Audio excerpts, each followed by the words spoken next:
Hello, music makers. Welcome back. They say comparison is the thief of joy. So naturally, ever since my video on the 3 R's, a video all about referencing, there's been a lot of follow-up questions, like simply how to reference, or what makes a good reference. And the big paradox, how am I supposed to sound original if I'm referencing? Well, clearly we've got lots to talk about. Let's go. First of all, I'd like to address this comment by Tweed Lane. They said, I know one of your hard rules is to always reference. Let's just back up a moment here. First of all, my hard rule is actually never say never, never say always. Some might say I have commitment issues, but no, nothing in music is always, with possibly the exception of your job being to communicate emotions.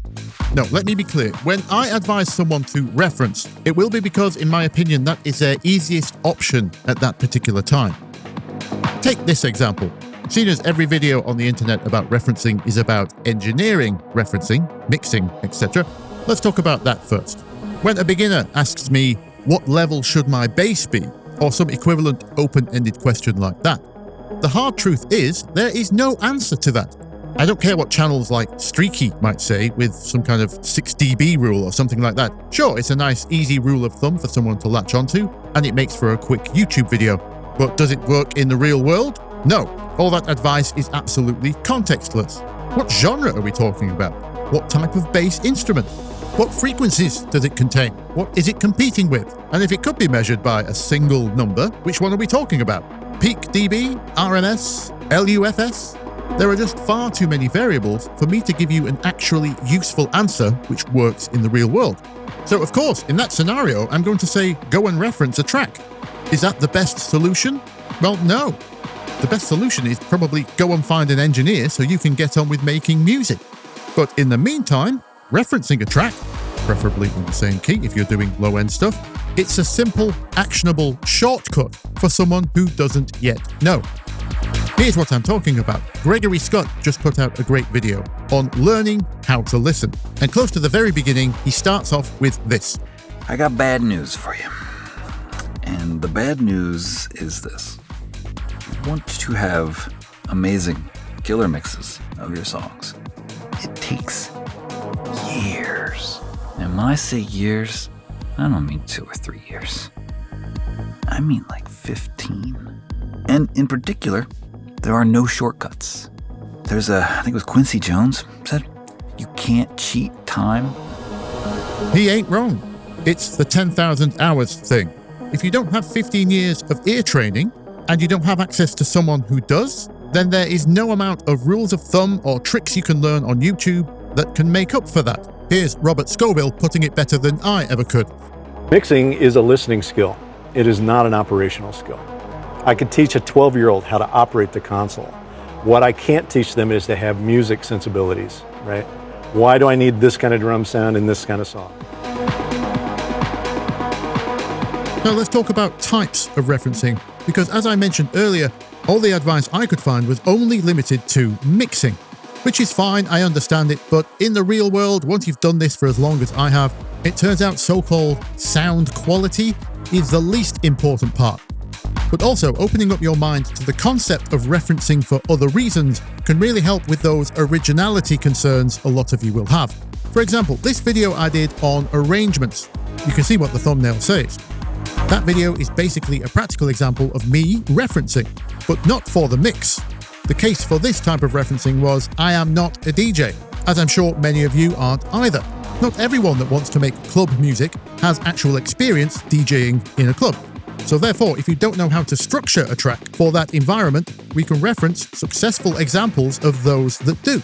Now, my track in that example sounded nothing like the reference. A different genre even, although related maybe. But the point is, you don't have to worry about sounding unoriginal in that case. Unless, of course, you're going to argue that it's unoriginal for a track to have a section that builds up and then drops. I mean, yes, that is technically unoriginal. But if you want to break that far out of the mold, then you shouldn't be referencing anything at all, correct? But by the same token, whatever that is you are making, you can't claim it to be club music or expect a DJ to play it at least. Here's another example. In my video about the rip and replace method, I describe a studio session where there were 3 references, all for different purposes. The first reference was used to get the drum groove and to measure the low end against. The second reference was for an ARP lead part. And the third reference was an inspiration for all the little production details. That's one simple way to avoid copying someone directly. Have lots of references. Now you might say, that's still not original, just mashing together existing things. That's not original. But technically, that's all originality has ever been. Existing things merged and twisted into new ways. 70s drum breaks slowed down. Hip-hop. 70s drum breaks sped up. Jungle. A failed bass guitar module on a house beat. Acid. None of those components were new or original, yet still, entirely new genres were born from that. Now, I'm not saying the particular example in my video turned out to be super fresh, but it was still formed from some of the same types of process. There are creative ways to reference. Now, regardless of your anxieties around originality, there is one big reason many of you will need to be referencing. You're trying to make this music thing work alone. Now, here is another harsh truth. If you are working alone, you have to ask yourself one question, just one question. Are you Prince? You heard me. I said, are you Prince? Not literally, of course, but I mean, are you at that level? And don't get me wrong, I'm not really a huge Prince fan, but the simple fact is, he was one of the few people on the planet that could do most of the work himself. The writing, the playing, the engineering, the production, and thousands of tracks at that. And it doesn't matter what technology advances we've had since his day. One person achieving just 2 of those things at the same time to a high level is extremely rare. Hell, even despite those talents, he used mastering engineers. So, be it the writing, sound design, arrangement, or mixing, whichever element it is that you're struggling with, if you haven't got the 10,000 hours, and you're not some freakish outlier like Prince, you only really have 3 options. Option 1, you can deliberately ignore that element of the music and go ahead and do your own thing, forge your own path. Guess, in other words. We've talked about press and guess on this channel before, and the bangers that led to in the past.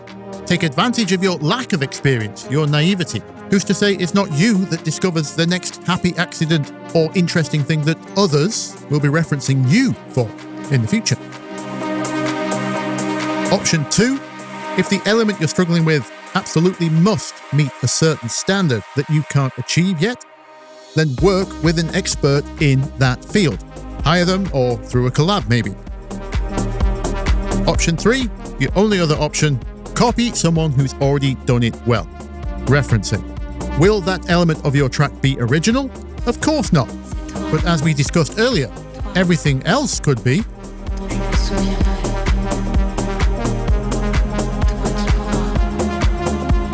So referencing ideally is supposed to be a temporary shortcut. If you're afraid or against it for whatever reason, just know that it doesn't even have to be part of your output. Referencing can just be a learning exercise. And as methods to learn go, it's an extremely efficient one.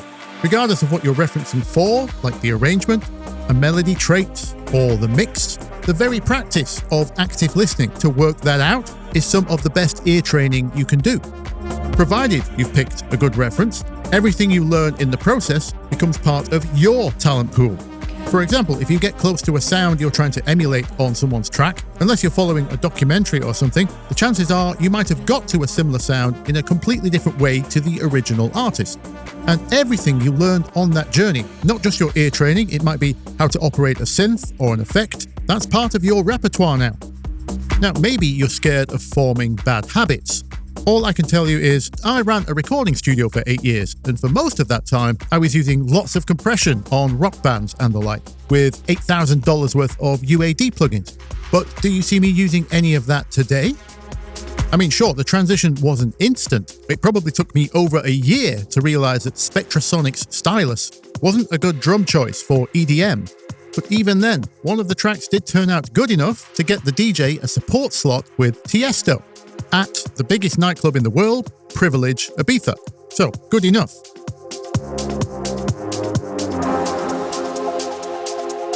So let's discuss what makes a good reference track. This largely depends on what you are referencing for.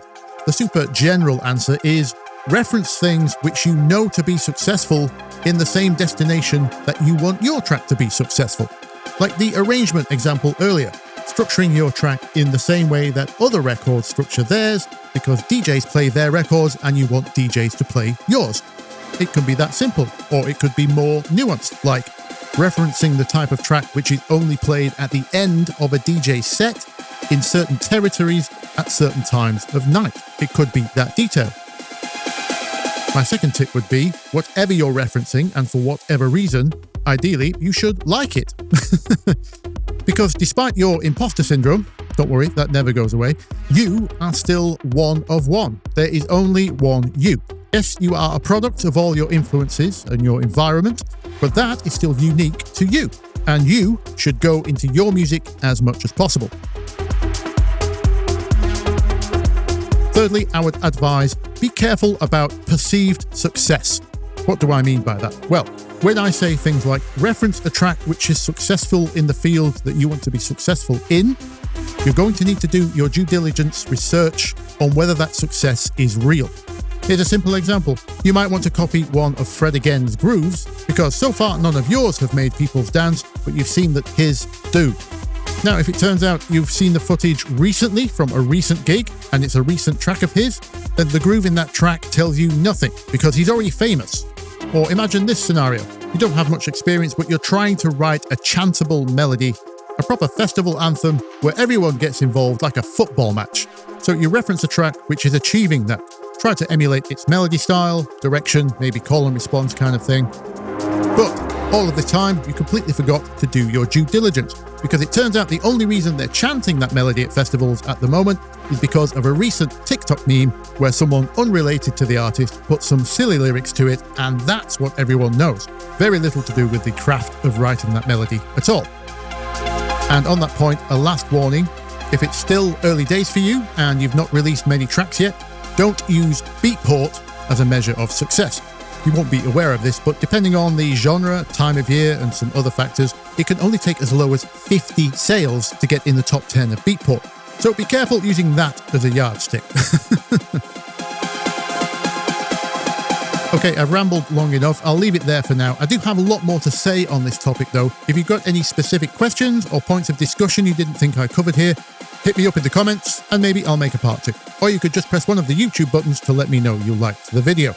And I will see you next time. Bye-bye.